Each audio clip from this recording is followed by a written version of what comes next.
He was one of the first investors in Bitcoin and is the CEO of Bitcoin.com. He's such a vocal advocate for cryptocurrencies, he's earned the nickname Bitcoin Jesus. He told me why digital currencies are, as he says, a powerful innovation.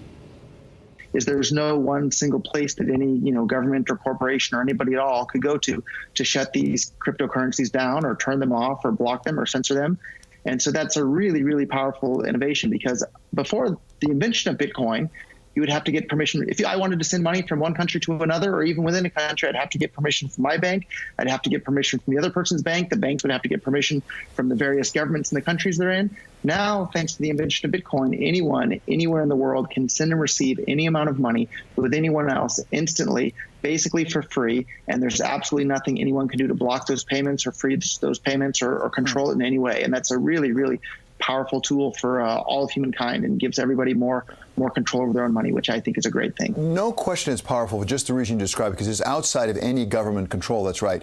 Is that powerful quality also part of its weakness in this sense? It also leaves it open to be used for illicit purposes, whether it's money laundering or drug dealing or potentially terrorist activities. And does that mean that governments sooner or later will want to try to interfere with this, get control of it for just that reason? Well, I think there's two parts to that answer there. So number one, the currency that's used for the most drug dealing and the most terrorist financing and the most bad things around the world clearly is the U.S. dollar.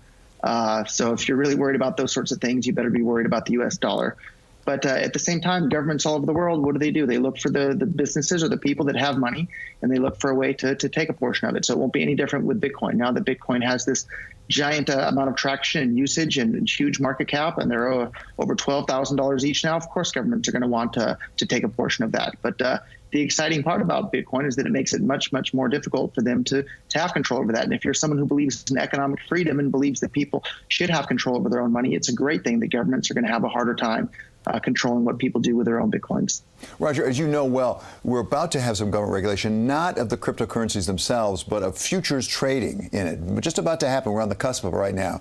In your estimation, understanding this entire world, what effect will that have on, for example, Bitcoin? Will it make it more valuable, less valuable? What will happen? So the more utility anything has, the more valuable it becomes. So this obviously makes Bitcoin more valuable, and it also make it so the prices don't fluctuate as wildly as they have in the past, because people will be able to trade on these future markets, and that'll help dampen down the volatility. And if the volatility is dampened down a bit, it makes it even more useful in commerce. So it's this virtuous reinforcing cycle that makes it more and more useful. And the more useful it is, the more people will use it. And the more people that are using it, the more useful it becomes. So it's this fantastic circle. People who are not as familiar with cryptocurrencies tend to think of it as being Bitcoin. Of course, it's not just Bitcoin. There's a Bitcoin Cash. There's different kinds of Bitcoin. There's also different kinds of cryptocurrencies entirely, like Ethereum. Could you explain what is the real difference, for example, between Bitcoin and Bitcoin Cash? Why should we care? So you definitely should care about the difference between Bitcoin and Bitcoin Cash. So I was the first person in the entire world to start investing in Bitcoin startups and getting involved in the space. The Bitcoin that I got involved with let you send any amount of money with anyone, anywhere in the world instantly, basically for free.